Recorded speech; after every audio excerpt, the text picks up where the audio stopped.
Hello, I'm going to go over the Stamina Sorc Bomber that I have built here, and I call this build the Agonizing Nightmare, and the reason why is because I'm using Tarnished Nightmare and Rush of Agony. So I'm going to go over the build basics here. I've basically got two 5-piece sets on the jewelry and body pieces so that they are always active regardless of what bar you're on. And then I have two arena weapons, the Maelstrom's Perfected Maul on the back bar, and then the Master's Perfected Maul on the front bar, which is from Dragonstar Arena. And so what those two arena weapons do, this is basically going to proc both sets right here when you use Stampede to charge and do critical damage. This is a guaranteed critical strike, so it's going to proc both Tarnished Nightmare as well as Rush of Agony.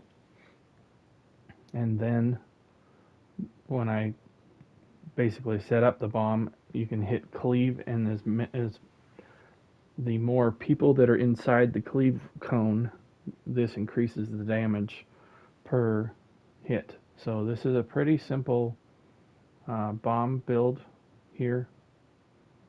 So let me just put this guy away. Pull out my companion and then put my companion away. That'll work. So how you run this build,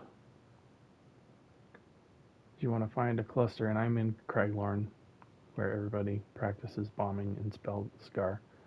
As you can see, there's a couple people over there doing it. So I'm going to try and run over here to this group. So what you want to do is you want to hit your Magicka bomb there. Now you've got 8 seconds before that goes off. So you want to wait until this Magicka bomb here gets down to 2 seconds. And when that hits 2 seconds, you want to charge in like that, and that's how you bomb right there. Now there's a couple of things you can do to make this hit harder, because what you're trying to do is you're trying to get several different things to go off at the same time. So you want to hit this critical stampede, have this explode at the same time as your two sets are going to go off. So your two sets really go off pretty quickly, 1.3 seconds after you hit, and then also 2 seconds. So this is going to hit just after the Tarnished Nightmare explodes, which is fine because Tarnished Nightmare will then put Sundered status on them.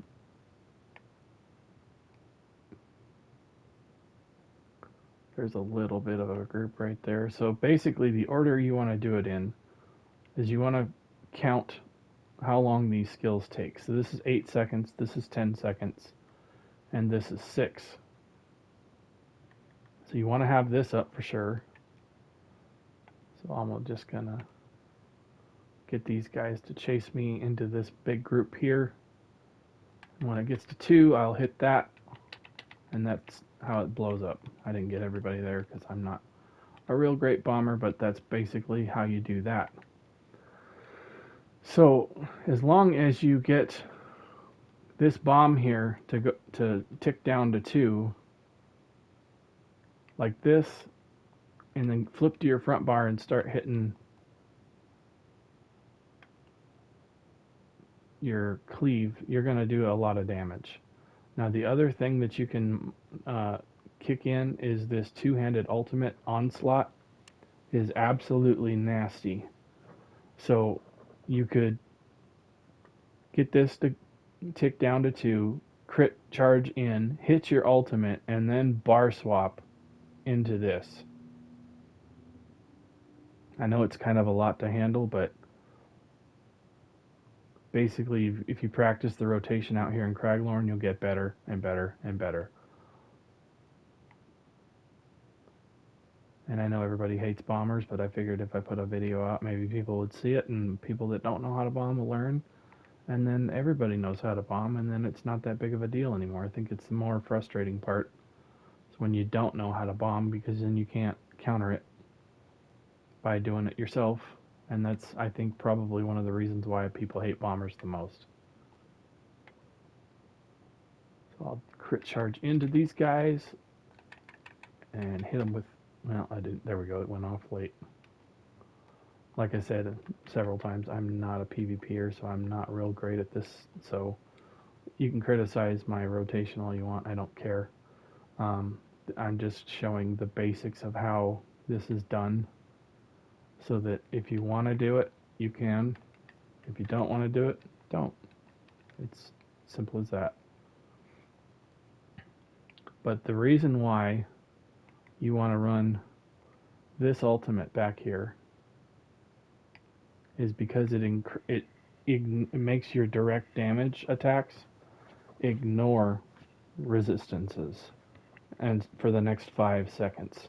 So your bomb is going to basically rip right through anybody who has resistances stacked up, and then you can just hit cleave, as you know, until they're dead. And the nice thing about this brawler is it gives you a damage shield for 6 seconds, and each enemy that it hits makes the damage shield increase up to 300% more. So you can get up to, I think it's probably right around a 25,000 shield or so if you keep this damage shield up. So it helps keep you alive. Just to go over the skills here, I've got forward momentum. This gives me major brutality and sorcery on my front, well, as while it's active. It lasts for 40 seconds. It also removes all snares and immunizations for 4 seconds.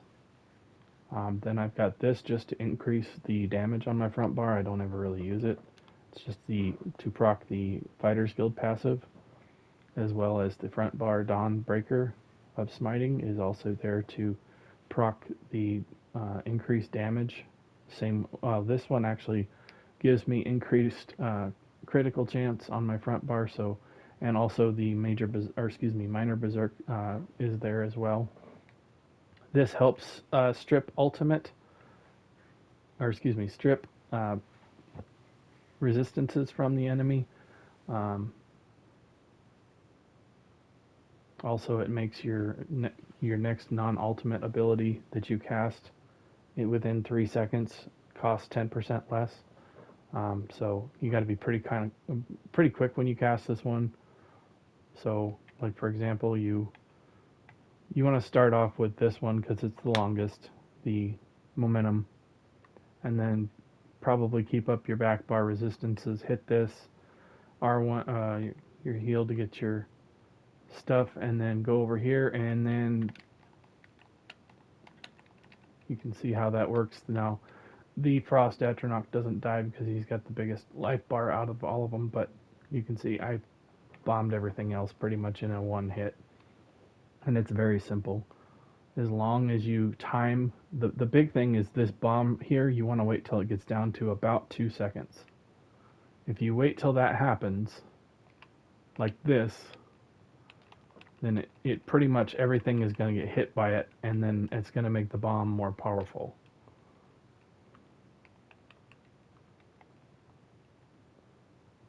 So if you time everything right, then that's how you get this bomb to work. So the back bar, I just have Hurricane, Bound Aegis for the passive, Minor Resolve, and Minor Protection. The Proximity Detonation is here. This gets extremely powerful if it hits multiple enemies. This is obviously what sets off everything. Then I have Dark Deal to give me Minor Berserk and Minor Force for 10 seconds. So those are my skills. Go over the gear real quick one more time. I have a sharpened maul on the front bar. I always use a sharpened front bar weapon with an oblivion damage. The idea is to get through as much penetration, or excuse me, armor as I can. Back bar, I have an infused weapon damage glyph to get my weapon damage up. This also increases your direct damage for 18 seconds, so this will make uh, your direct damage, which is anything that hits instantly and not over time, so your explosions from the bombs all will be 12% bigger when you use this on your back bar. Then this, like I said before, increases with the cleave. Tarnished Nightmare has critical chance as well as the physical explosion after 1.3 seconds. This can happen once every 8 seconds, which lines up really nicely with Rush of Agony. You can pull this every 8 seconds so it matches exactly. They both do physical damage, um, which can proc Sundered status, but this applies Sundered status guaranteed. Then you have Rush of Agony that works with the critical charge. Then I have infused weapon damage glyphs on all three Tarnish. Now you can put Agony wherever you want, Tarnish Nightmare wherever you want. It doesn't matter because they're always active. You can put them anywhere. They're both medium armor. I did make these all reinforced and Nirnhoned pieces because I was trying to keep my tankiness up. So for example, when I buff up with my Major Resolve, I'm sitting at just about 26,500 resistances, which is pretty good. Um, the weapon damage is not up right now because I haven't activated my back bar glyph or this. So let me just activate that real quick so that I can show you.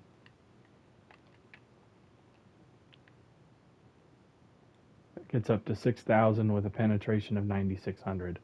So, and then if you're using the onslaught like that, then you're obviously going to have some increased penetration with that and some increased damage as well. So try this out if you want.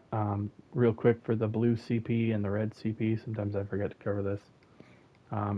I've got Occult Overload, so if I kill something, they explode with Oblivion damage and they apply a random status effect. Also, Biting Aura for area of effect. Your explosions are going to hit harder, as well as Biting Aura, which is instant damage.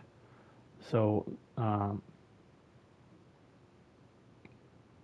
those three things are gonna really kind of go along with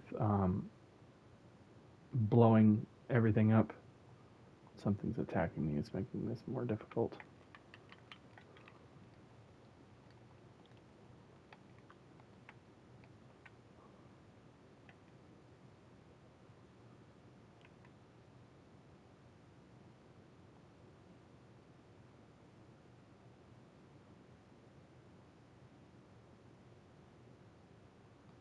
And then lastly, I have the Untamed Aggression over here slotted.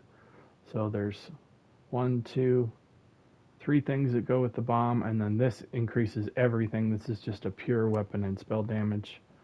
Then for my red tree, I have Boundless Vitality and Fortified, and then Bastion is going to make those shields bigger from the brawler, as well as if anybody is shielded, you're going to get extra damage against that. And then I have Celerity for a little bit of a speed boost. Green tree doesn't really matter, but I would recommend having these right here slotted, as well as Steed's Blessing, just to keep your speed up in Cyrodiil, or anywhere else for that matter. It's there, that guy's dead. So that is my build, roughly. For the food, I always run, on every one of my PvP builds, I always run the Jewels of Misrule, and I have tripods for a potion. So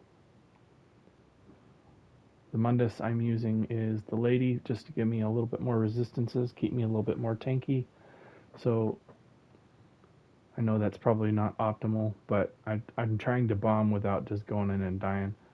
trying to get a bomb off without dying is usually not that easy, because you're usually just building for the blast damage, and you kind of just go in and explode and kill everybody, and you die yourself in a lot of bomb builds. So I tried to kind of build an effective bomb build here with a little bit of survivability mixed in. So you got the penetration, the resistances, and the ability to yank in a bunch of stuff and hopefully kill them. The rotation is a little bit tricky, but once you practice it, it's really not that difficult. It's all about timing everything to hit at the same time. And if you do that in most cases, especially if you've got other people with you, you should be able to mow down a large percentage of what's in front of you. So thank you for watching. Check out my channel and all the other folders that I've got in there to see if there's anything else of interest. Thanks for watching, and I'll see you in the next video.